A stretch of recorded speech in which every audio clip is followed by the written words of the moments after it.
Pourquoi DC c'est mieux que Marvel? Tu te poses sûrement la question. Ou pas. Dans tous les cas, je me la pose et je compte y répondre dans cette vidéo.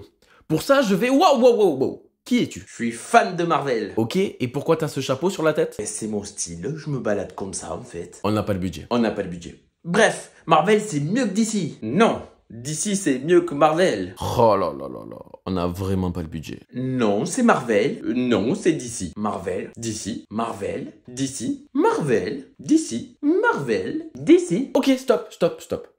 On va voir une liste non exhaustive de pourquoi DC c'est mieux que Marvel. Ha!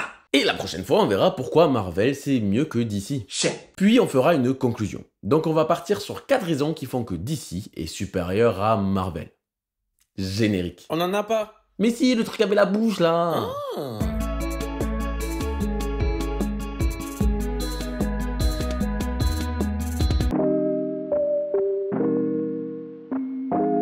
Les personnages DC Comics sont vieux, voire même très vieux. On s'approche tout doucement des 100 ans d'un Superman ou de Batman. Oui, mais les personnages Marvel aussi d'abord et puis ni. Ah, je sais pas comment c'est qu'on casse déjà les roubignoles. Roubignoles. La plupart des super connus de chez DC sont apparus dans les années 40. Superman en 1938, Batman en 1939, Flash, Robin, Dr. Fate, Lex Luthor, Green Lantern en 1940, Wonder Woman, Aquaman, Green Arrow en 1941. Et tout ça, c'est très vieux. Pour Marvel, on a bien Captain America en 1941, mais pour le reste, les Hulk, Spider-Man, Iron Man, les 4 Fantastiques, et ben tout ça, ça vient des années 60. Quand même 20 ans plus tard. Cet écart pour moi, de grande importance. 2. La première importance, c'est mon 4e point. Donc je vais pas en parler maintenant. Eh ouais. La seconde importance, c'est la notion d'héritage. Et non, je ne parle pas de viager. En étant créés autour des années 1940, les super-héros sont les témoins de l'évolution des comics avec les différentes époques. Le Gold Age, le Silver Age, le Bronze Age, le Dark Age, le Modern Age, le Future Age. Ça existe pas. L'Age de Glaze. C'est un dessin animé. Ok, j'arrête. Ainsi, on peut voir l'évolution des scénarios, des valeurs communiquées, des histoires narrées, des dessins, des découpages, des styles de publication. D'ici, c'est l'histoire. L'histoire des comics avec un grand H. L'histoire des comics, des super-héros et leur évolution. Alors attention, je te vois déjà venir. Marvel pue également l'histoire. Soyons bien clairs et bien d'accord sur ça. La dualité avec DC n'a fait que tendre vers le meilleur. Ils ont apporté un vent frais pour les super-héros qui n'a fait que pousser DC comme Marvel à se surpasser et à nous apporter que du meilleur. Et parfois le pire. Ouais. Mais rendons à César ce qui lui appartient. Vire-moi ces croquettes. DC a connu 20 ans d'histoire supplémentaire. Cette histoire, Marvel ne peut pas la changer. L'évolution de Superman depuis 1938, ça paraît irréel que ça soit si vieux d'ailleurs. Les codes posés par les héros DC Comics ont été source du futur des comics aux États-Unis. On essaiera de les copier, de s'en inspirer, de s'en détacher, de les parodier. Mais cela restera l'origine des super-héros, des comics de super-héros. En conclusion, tu demandes à n'importe qui qu'est-ce que c'est un super-héros de comics, il va te dire un mec en collant avec une cape et un slip, sûrement rouge. Et ça, c'est très cliché, et c'est Superman. Et ce n'est pas pour rien, DC c'est l'ancienneté, l'histoire, tout comme Superman. DC c'est mature et sombre. Alors que Marvel, c'est joyeux et enfantin. Je suis pas du tout d'accord avec ça, mais c'est quelque chose qu'on entend énormément. Cette image est assez présente dans l'imaginaire collectif. Quand j'ai commencé les comics, eh bien j'avais cette idée-là. Un DC plus dark, plus mature, plus sombre. Et je trouve que l'édition française joue en cela. Urban Comics, qui publie DC Comics en France, a pour ses comics une tranche noire, sombre et très sobre. Tandis que pour Marvel, surtout à l'époque, on avait des tranches blanches avec une écriture rouge, quelque chose de plus lumineux, et même pour les Deluxe qui avaient cette tranche noire, on avait une grosse partie blanche. Or, il ne faut pas juger à l'apparence, mais plutôt à la beauté de l'âme. Et ben, c'est pareil pour les comics. C'est pas parce qu'il a une sale gueule que l'histoire est mauvaise. Et oui. Aujourd'hui, Panini qui publie Marvel change cela. On se rapproche plus de l'édition de Urban avec des tranches qui sont plus sombres et on a moins cette dualité, je trouve, sombre, lumineux, mature, enfantin, l'apparence des comics. Toutefois, pour moi, ce n'est pas la seule raison et il y en a 3 autres. Jingle. On n'en a pas. Ben, je sais pas, mais 3 proutes. Okay. Non, mais pas 3 vrais proutes, de la musique. Oh. Les films. Ces dernières années, avec le Snyderverse, nous avons eu un DC dépressif, avec une narration lourde et sérieuse, qui tranchait grandement avec le MCU qui était fun. Les blagues. Et ce n'était pas pour me déplaire, ça faisait une autre proposition qui faisait du bien. Mais les studios et Hollywood qui cassent les roubignoles. Le retour. Le MCU a imposé sa patte, sa façon de faire qui fonctionnait pendant presque 10 ans. Et forcément, la Warner a voulu faire la même chose, en oubliant les succès de la trilogie des Batman, en oubliant qu'avant le MCU, on a eu quand même des films X-Men et Spider-Man qui ont fonctionné du tonnerre et qui étaient quand même bien plus sombres que ce que le MCU nous proposait. Qu'est-ce qu'on en retiendra? Des fans de DC qui voulaient un Snyderverse avec son côté plus sérieux, plus sombre, comme ce qu'on avait dans le Superman, comme ce qu'on a eu dans la Justice League. Et ça comparé à un MCU qui était bien plus coloré, bien plus joyeux. Résultat, DC égale sombre. Alors qu'au final, Marvel, avant ça, était quand même plus sombre et plus sérieux. Vertigo. DC Comics avait la branche Vertigo qui proposait des histoires plus matures, plus sérieuses, plus violentes, destinées à un public plus âgé. Et on a eu de sacrés bangers avec Vertigo. Cette branche n'était pas à proprement parler DC.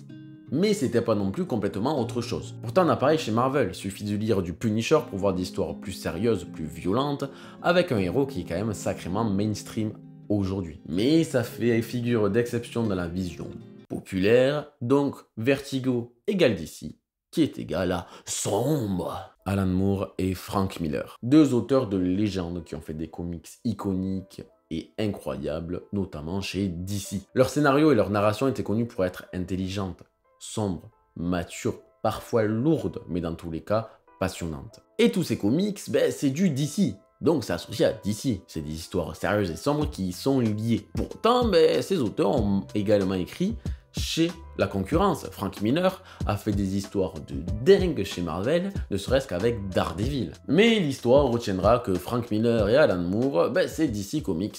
Donc ces auteurs égale DC. Donc DC égale sombre. Comment conclure cette partie? DC Comics est sombre et mature.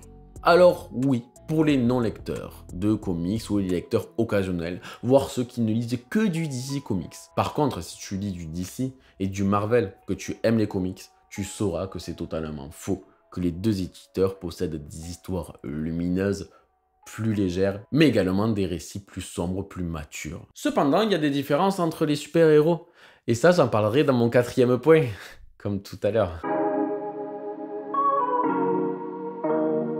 Alors non, je ne parle pas de crise existentielle, ni de crise de la quarantaine, de la trentaine ou de la vingtaine. Pas de crise financière ou encore de crise gastrique. Alors que t'es en date avec une meuf, et là d'un coup, ça te prend, t'as mal au bide, du coup tu cours aux chiottes sans rien lui dire, elle est comme une conne, elle se dit mais vas-y, il est passé où? Toi tu casses les toilettes pendant 15 minutes, tu reviens, tu sais même plus comment te justifier parce que voilà, tu l'as laissé comme une débile et après tu te retrouves, pourquoi je raconte ça là? Ça n'a rien à voir. On l'a évoqué tout à l'heure, les personnages DC Comics sont vieux. Au fil du temps, ils se sont accumulés et c'est devenu un sacré bazar. Alors DC, par l'intermédiaire de Marv Wolfman et George Pérez, ont eu une idée.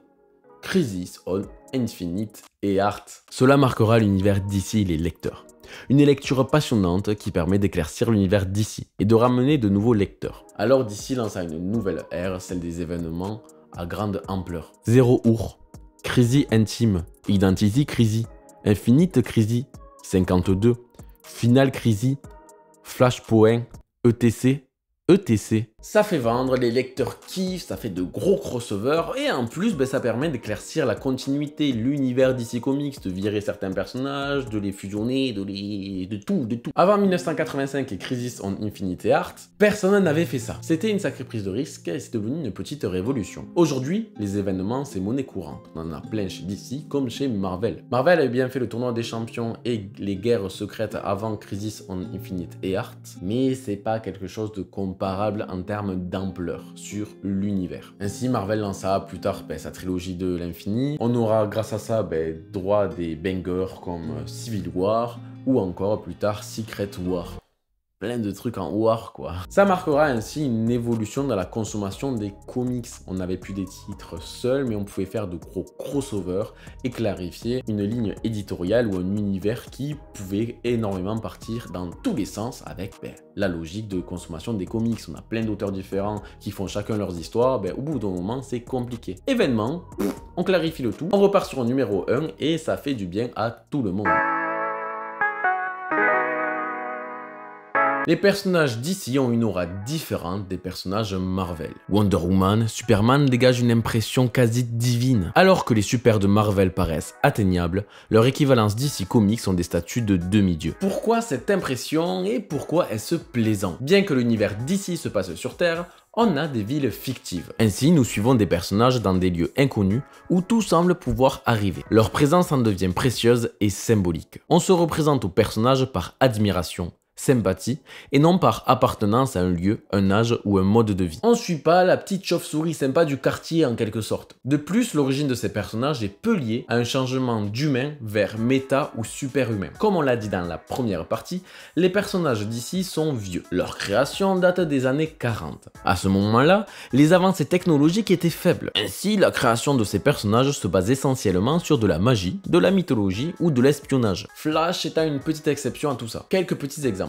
La magie, les pouvoirs mystiques avec Dr. Fate ou Zatanna, la mythologie avec Wonder Woman, Superman, avec également un Green Lantern ou un Green Arrow qui revient pas de la mythologie mais de légende avec Robin des Bois. Également de l'espionnage avec Batman par exemple. Ceci correspond à l'époque et ça renforce de notre côté la différence entre simple humain et super héros, tout en accentuant la fascination qui s'en dégage. Ressort des comics d'ici, beaucoup de puissance magnifiée. Parfois même les auteurs et les dessinateurs en jouent car ils en ont conscience.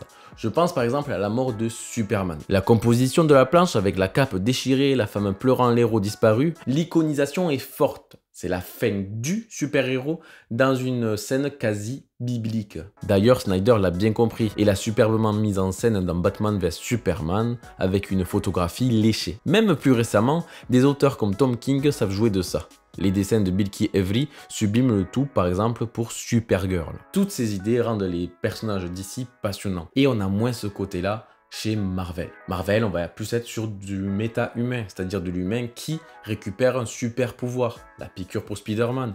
Hulk, même chose, Iron Man avec son armure, Captain America qui est changé en super soldat. Ainsi, quand j'utilise le terme de super-héros déifié pour DC Comics, je parle de ces super qui nous paraissent inatteignables et on va plus être sur de l'admiration, de la puissance et de leur valeur, de ce qui les représente. Malgré tout, il y a un point commun à toutes ces histoires, ce sont les créateurs de ces dernières. Je pense aux auteurs, aux dessinateurs, aux encreurs ou encore aux coloristes. Donc finalement, que ce soit Marvel ou DC, ben on s'en fout tant que tu lis de bonnes histoires et que tu kiffes. Donc kiffez vos comics et défendez-les si ça vous chante. Mais tu vas quand même faire une vidéo pourquoi Marvel c'est mieux que DC. Bien sûr, j'ai des choses à dire sur pourquoi Marvel est mieux que DC. Ouais. Ouais, bon, si on fait des vues en plus, c'est pas plus mal et ça nous permettra d'avoir d'autres costumes.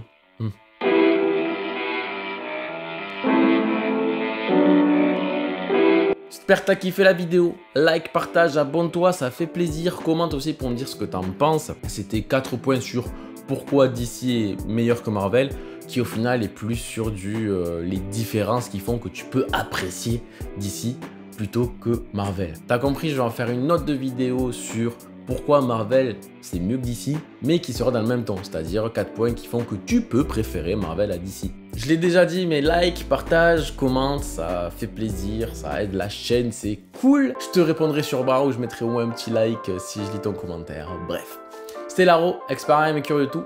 Bisous. Pense à t'abonner, ouais ça fait plaisir. Pense à t'abonner, je t'offre une merguez. Pense à t'abonner, je t'offre Selena Gomez. Pense à t'abonner, dis non je te pense à t'abonner, en vrai je m'en fous. Pour liker il suffit d'un seul coup. Pour t'abonner, pour que j'ai des sous. Pour commenter, écris juste en dessous. Pense à t'abonner, ouais.